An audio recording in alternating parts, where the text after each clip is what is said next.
Wassalatu wassalamu ala rasulillah wa ala alihi wa sahbihi wa mawalah. Asyhadu an la ilaha illallah wahdahu la syarikalah wa asyhadu anna Muhammadan abduhu wa rasuluhu la nabiyya ba'dah. Allahumma salli wa sallim wa barik ala nabiyina Muhammadin wa ala alihi wa sahbihi ajma'in. Para ikhwan sekalian rahiman rahimakumullah, kembali kita akan melanjutkan kajian kitab Minhajul Muslim, buah karya daripada Syekh Abu Bakar Jabir Al-Jazairi rahimahullah. Kita masuk kepada pertemuan yang ketiga, masih membahas tentang seputar bab akidah, yakni al-imanu billah, beriman kepada Allah Jalla wa Ala, bagian yang kedua. Para ikhwan sekalian rahimani rahimakumullah, kemarin telah kita jelaskan bahwasanya iman kepada Allah Jalla wa Ala itu harus memiliki beberapa rukun. Yang pertama adalah ikhbaruhu ta'ala bi nafsihi an wujudihi wa an rububiyyatihi, yakni mengimani tentang adanya Allah, wujudnya Allah Subhanahu wa taala, daripada rububiyah Allah, bahwasanya Allah lah yang maha menciptakan, ya, wa an asma'ihi wa sifatihi, dan juga kita mengimani tentang nama-nama dan sifat-sifat Allah, wa dzalika fi kitabihil karim, sebagaimana di dalam kitab Allah yang mulia, maksudnya adalah di dalam Al-Qur'an. Maka pada kesempatan kali ini kita akan membacakan dalil-dalil tentang naqli, bahwasanya adanya Allah Jalla wa Ala. Kenapa? Karena ada sebagian orang yang mereka tidak meyakini adanya Tuhan. Ya, seperti apa? Ateis. Mereka tidak meyakini adanya Tuhan, dan mereka meyakini adanya bumi ini, adanya alam semesta ini dengan kesendiriannya. Dan alangkah celakanya mereka dan alangkah ruginya mereka kelak. Maka orang yang beriman, dia harus meyakini bahwasanya di balik adanya alam semesta ini, maka ada yang menciptakan. Siapa yang menciptakan? Yani Allah Subhanahu wa taala. Maka kita akan membacakan dalil-dalil naqli, bahwasanya dalil tersebut menunjukkan adanya Allah Subhanahu wa taala. Dalil yang pertama adalah disebutkan oleh Syekh rahimahullah dalam Al-Qur'an surah Al-A'raf ayat 54. Wa minhu qauluhu ta'ala, dan daripada ayat tersebut ini Allah Subhanahu wa taala berfirman, inna rabbakumullah alladzi khalaqas samawati wal arda fi sittati ayyamin, sesungguhnya Tuhan kalian adalah Allah Subhanahu wa taala. Siapakah Allah?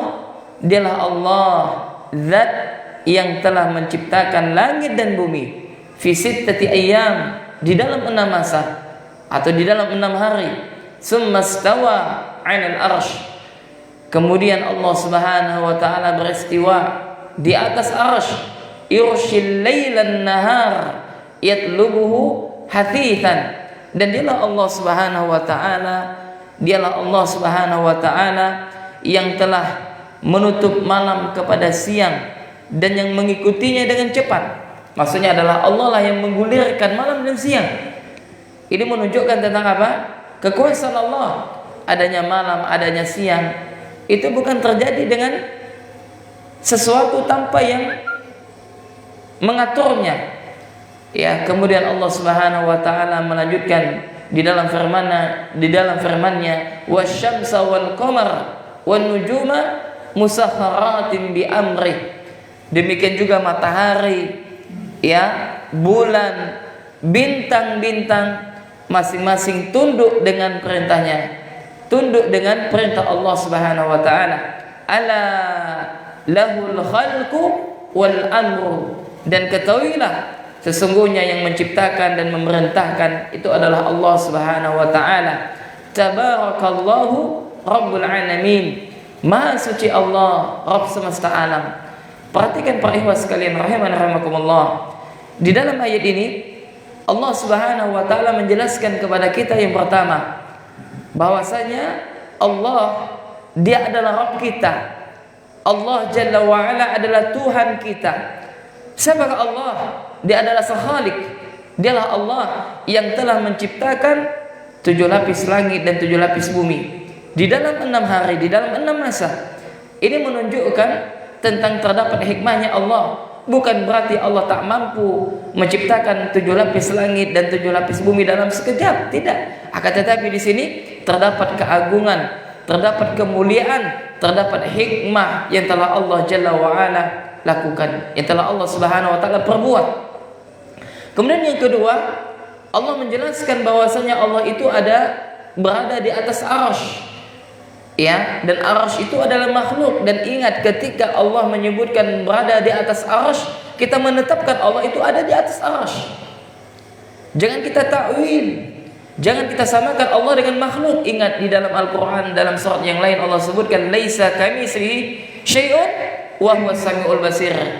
Dan dialah Allah yang tidak ada sekutu baginya, dan Dia Maha melihat lagi Maha mendengar. Maka istiwanya Allah sesuai dengan keagungan Allah Subhanahu wa ta'ala. Akal kita tak sampai. Ketika Allah istiwa di atas arsy, bukan berarti Allah butuh kepada makhluk. Tidak. Allah tidak sama dengan makhluknya. Coba lihat. Di atas kita ada apa jemaah? Di atas kita apa? Ada dek. Di atas kita apa? Kalau kita keluar dari mushola, ada apa di atas kita? Di atas kita apa? Ada apa? Langit. Sahih. Anda tanya, langit itu tinggi ataukah tidak? Tinggi. Coba perhatikan langit itu. Ketinggian langit membutuhkan tiang ataukah tidak? Adakah tiangnya? Tidak. Bayangkan makhluk saja langit yang tinggi itu tak butuh dengan tiang. Apalagi Allah Jalla wa'ala. Allah beristiwa di atas arsy, bukan berarti Allah butuh kepada arsy, tapi arsy lah yang butuh kepada Allah Subhanahu wa ta'ala. Nah, ini secara logika bahwasanya makhluk saja, langit saja yang tinggi itu tak perlu dengan tiang. Kenapa? Karena sebagian orang mereka takut menetapkan Allah ada di atas arsy. Kenapa kata mereka? Kalau kita menetapkan Allah di atas arsy, maka kita telah menyamai Allah dengan makhluk. Subhanallah. Padahal mereka lah yang telah menyamai Allah dengan makhluk. Kenapa? Sebelum mereka menetapkan, mereka membagaimanakan dulu. Nah, ini dibahas oleh para ulama kita di dalam bab asma wa sifat. Ya. Dan arsy itu adalah makhluk Allah yang besar. Bayangkan, arsy itu Nabi menyebutkan bahwasanya 7 lapis langit dan bumi bandingkan dengan kursinya Allah, itu ibaratkan Anda melemparkan sebuah cincin di tengah-tengah padang pasir. Cincin yang bulat itu adalah 7 lapis langit dan bumi, sedangkan padang pasir yang luas itu adalah kursinya Allah. Dan kursinya Allah dan arsy itu bagaikan Anda melemparkan sebuah cincin di padang pasir, maka cincin yang kecil itu adalah kursinya Allah, sedangkan padang pasir yang besar itu adalah arsy Allah Subhanahu wa ta'ala. Dan arsy Allah ini dipikul oleh 8 malaikat yang besar. Bayangkan, Nabi menyebutkan bahwasanya malaikat yang memikul arsy itu ya, antara pundaknya dan daun telinganya itu memerlukan perjalanan 500.000 tahun baru sampai. Subhanallah. Ya. Kalau pakai logika tak sampai. Intinya adalah bahwasanya kita menetapkan Allah itu berada di atas arsy. Ya, maka salah seorang imam ditanya, Imam Malik kalau tak salah, ada ahlul bid'ah datang ke majelisnya. Dia bertanya, "Wahai imam, kaifa istiwanya Allah? Bagaimana istiwanya Allah? Anda mengatakan Allah itu berada di atas arsy, Allah itu istiwa di atas arsy. Bagaimana istiwanya Allah?" Maka dia pun diam jemaah. Keluar keringat. Ya, disebutkan dalam riwayat tersebut keringat itu seperti buah seperti butiran-butiran jagung. Ya, maka dia mengatakan tentang masalah istiwa. Al-istiwa ma'lum. Istiwa itu adalah sesuatu yang diketahui berdasarkan dengan Al-Quran dan hadis. Al-imanu wajibun. Mengimaninya adalah wajib. Wa kaifiyah majhul.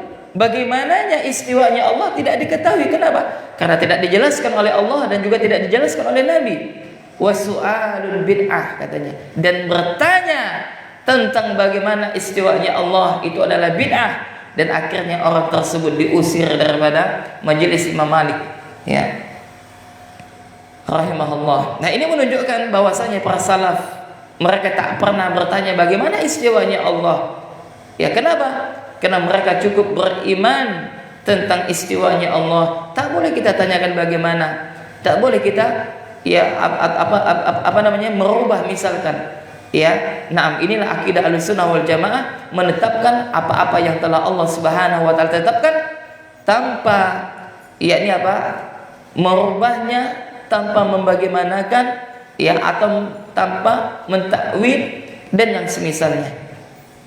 Kemudian dalam ayat ini Allah Subhanahu wa taala juga menyebutkan yang ketiga bahwasanya dialah Allah yang telah bergulirkan malam dan siang, telah merubah malam dan siang. Malam Allah akhirkan dengan siang, dan siang Allah akhirkan dengan malam, dan ini terus silih berganti menunjukkan bahwasanya ada Sang Maha Pencipta yang mengaturnya. Demikian juga matahari, bulan, bintang-bintang. Maka matahari, bulan, bintang-bintang itu adalah makhluk yang telah Allah Subhanahu wa taala ciptakan, dan mereka berjalan sesuai dengan apa yang telah Allah Subhanahu wa taala perintahkan. Kemudian pada ayat ini Allah menutup bahwasanya dialah Allah yang Maha menciptakan, dan dialah Allah yang telah menciptakan segala sesuatu, dan dialah Allah yang telah menjadikan segala sesuatu, dan sesuatu itu tunduk kepada Allah. Maha suci Allah Rabbul Alamin, Maha suci Allah Rabb semesta alam. Maka di dalam ayat ini memberikan faedah kepada kita yang pertama, bahwasanya Allah Jalla wa Ala Sang Maha Pencipta. Kemudian yang kedua, bahwasanya Allah itu istiwa di atas arsy. Segala sesuatu. Kemudian bahwasanya yang ketiga adalah dia adalah Allah yang Maha menciptakan langit dan bumi, menciptakan matahari, bulan, bintang-bintang, dan semua itu berjalan sesuai dengan apa yang telah Allah Subhanahu wa taala perintahkan. Wa quluhu, dan juga firman Allah Subhanahu wa taala, yakni ketika Allah Jalla wa Ala berkata kepada Nabi Musa, yakni Allah Subhanahu wa taala menyuruh kepada Nabi Musa dari sebatang pohon di tepi kanan sebuah lembah di satu tempat yang diberkahi oleh Allah Subhanahu wa taala, yang mana Allah Subhanahu wa taala sebutkan di dalam Al-Qur'an surah Al-Qasas ayat 30. Ya Musa, kata Allah, ya Musa, inni anallah Rabbul Alamin. Wahai Musa, sesungguhnya aku adalah Allah, Rabb semesta alam, yakni Tuhan semesta alam. Wa quluhu, dan juga firman Allah Subhanahu wa taala di dalam Al-Qur'an surah Thaha ayat 14, innani anallahu la ilaha illa ana fa'budni wa aqimus shalah li dzikri. Sesungguhnya aku adalah Allah yang tidak ada ilah yang berhak diibadahi dengan benar kecuali aku, kata Allah. Ya, maka beribadahlah kalian kepadaku, dan tegakkanlah salat, dan ingatlah dan dirikanlah salat untuk mengingatku. Di dalam ayat ini jamaah, para ikhwah sekalian rahimani rahimakumullah, ayat ini adalah ayat yang diturunkan kepada Nabi yang mulia sallallahu alaihi wasallam, dan ayat ini adalah ayat yang pertama kali didengar oleh Umar bin Khattab radhiyallahu taala anhu ketika sang adiknya tercinta membaca ayat Al-Quran. Maka didengar oleh Umar bin Khattab radhiyallahu taala anhu, dan inilah awal kali hidayah masuk ke dalam hati sanubari Umar bin Khattab radhiyallahu taala anhu. Kemudian Syekh mengatakan, yakni belum menukilkan wa quluhu fi ta'zimi nafsihi, dan Allah Subhanahu wa taala juga berfirman, yakni Allah Subhanahu wa taala juga berfirman ketika Allah Jalla wa Ala mengagungkan dirinya, sebagaimana Allah Subhanahu wa taala sebutkan tentang asma dan sifatnya, yakni dalam Al-Qur'an surah Al-Hasyr. Ya, dalam Al-Qur'an surah Al-Hasyr ayat 22 sampai 24, yakni Allah Subhanahu wa taala berfirman, huwallahu alladzi la ilaha illa huwa alimul ghaibi wasyahadah huwar rahmanur rahim. Dialah Allah Subhanahu wa taala yang tidak ada ilah yang berhak diibadahi dengan benar kecuali Dia. Alimul ghaib, dialah Allah yang maha alim, yang maha mengetahui daripada perkara yang gaib, dan dialah Allah Subhanahu wa taala yang telah mengetahui perkara yang nyata, dan dialah Allah yang maha pengasih lagi maha penyayang. Huwallahu alladzi la ilaha illa huwal malikul quddus as-salam al-mu'min al-muhaimin al-azizul jabbar al-mutakabbir. Dan dialah Allah Subhanahu wa taala, dialah Allah yang maha suci, yang maha sejahtera, yang maha mengaruniai keamanan, yang maha memelihara, yang maha perkasa, ya, yang memiliki keagungan. Subhanallahi amma yusyrikun, maha suci Allah dari apa-apa yang telah mereka persekutukan. Huwallahul khaliqul bari'ul musawwir, lahul asmaul husna, yusabbihu lahu ma fis samawati wal ardi wa huwal azizul hakim. Dan dialah Allah Subhanahu wa taala yang maha menciptakan, dialah Allah yang maha menciptakan, dialah Allah yang maha mengadakan, dialah Allah yang maha membentuk rupa, dialah Allah yang memiliki nama-nama yang baik, dialah Allah yang memiliki nama-nama yang baik. Maka bertasbihlah kalian kepadanya, ya, dan bertasbihlah apa-apa yang ada di langit dan di bumi. Yusabbihu lahu ma fis samawati wal ardi, dan bertasbihlah apa-apa yang ada di langit dan di bumi. Maksudnya apa? Semua yang ada di langit dan semua yang ada di bumi,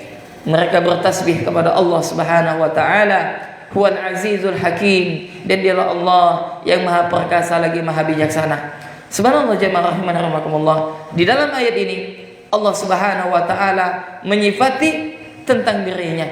Ya, Allah sebutkan bahwasanya dialah Allah yang tidak ada ilah kecuali Dia, yang maha mengetahui yang gaib dan yang nampak. Dialah Allah yang maha pengasih lagi maha penyayang. Dialah Allah Subhanahu wa taala yang maha penciptakan, yang maha suci, yang maha sejahtera. Ya, dialah Allah Subhanahu wa taala yang maha perkasa. Subhanallah, ini menunjukkan tentang begitu agungnya Rabb kita, begitu mulianya Allah Subhanahu wa ta'ala. Kemudian di dalam ayat yang lain Allah Subhanahu wa ta'ala memuji dirinya di dalam Al-Quran surah Al-Fatihah yang kita baca, ya, yang kita baca di dalam salat kita. Ini Allah Subhanahu wa ta'ala berfirman, Alhamdulillah Rabbil Alamin, yakni segala puji bagi Allah Subhanahu wa ta'ala, Ar-Rahmanir Rahim, yang maha pengasih lagi maha penyayang, Maliki Yaumiddin, yang memiliki hari pembalasan atau yang menguasai hari pembalasan. Dan juga firman Allah Subhanahu wa taala, ya, yang mana Allah Jalla wa Ala yakni berfirman kepada kita kaum muslimin di dalam Al-Qur'an surah Al-Anbiya ayat 92, Inna hadhihi ummatukum ummatan wahidah wa ana rabbukum fa'buduni. Sesungguhnya kata Allah Subhanahu wa taala, ya, sesungguhnya ini ada agama tauhid, ini adalah agamaku, yakni agama kalian kata Allah Subhanahu wa taala, ya, agama yang satu, dan aku adalah Rabb kalian, fa'buduni, maka hendaknya kalian menyembahku saja. Wa fi ayatil mu'minun, dan di dalam ayat yang lain Allah Subhanahu wa taala yakni apa? Berfirman di dalam Al-Qur'an surah Al-Mu'minun, wa ana rabbukum fattaqun, ya, dan aku adalah Rabb kalian, maka bertakwalah kalian kepadaku.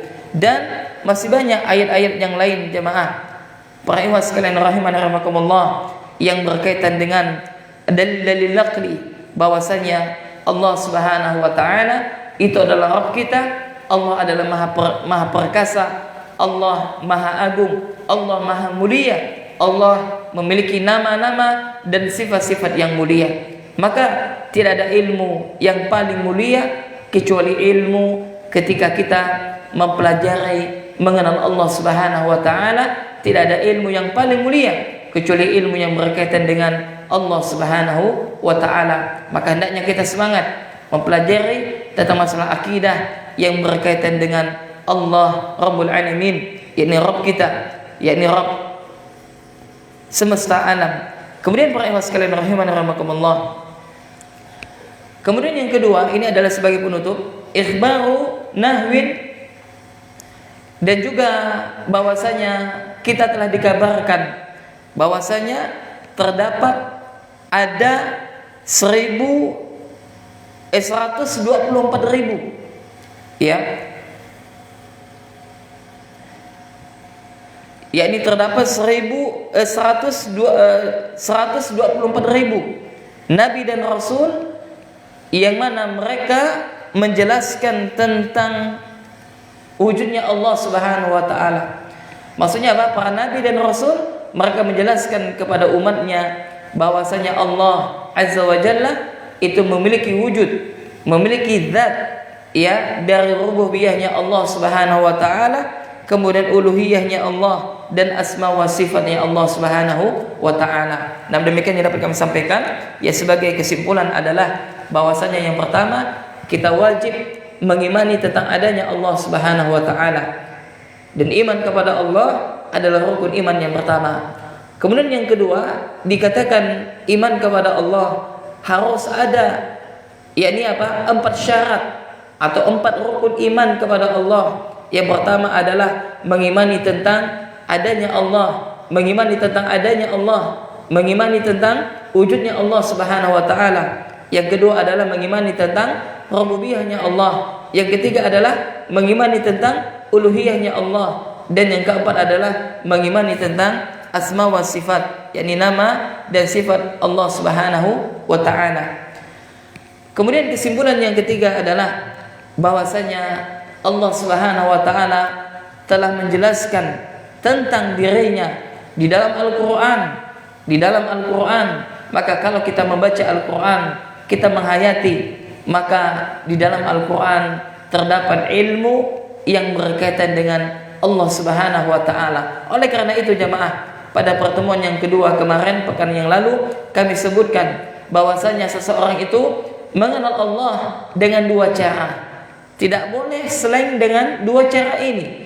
Yang pertama adalah mengenal Allah dengan ayat-ayat kauniyah. Dengan ayat-ayat kauniyah. Apa itu ayat-ayat kauniyah?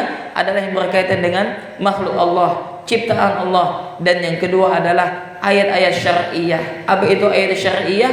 Yang berkaitan dengan wahyu, yakni Al-Quran maupun hadis Nabi yang mulia sallallahu alaihi wasallam. Kenapa? Karena ada orang yang ketika dia mempelajari tentang Allah, akhirnya mereka sesat dan menyesatkan. Akhirnya mereka meyakini Allah itu ada di mana-mana.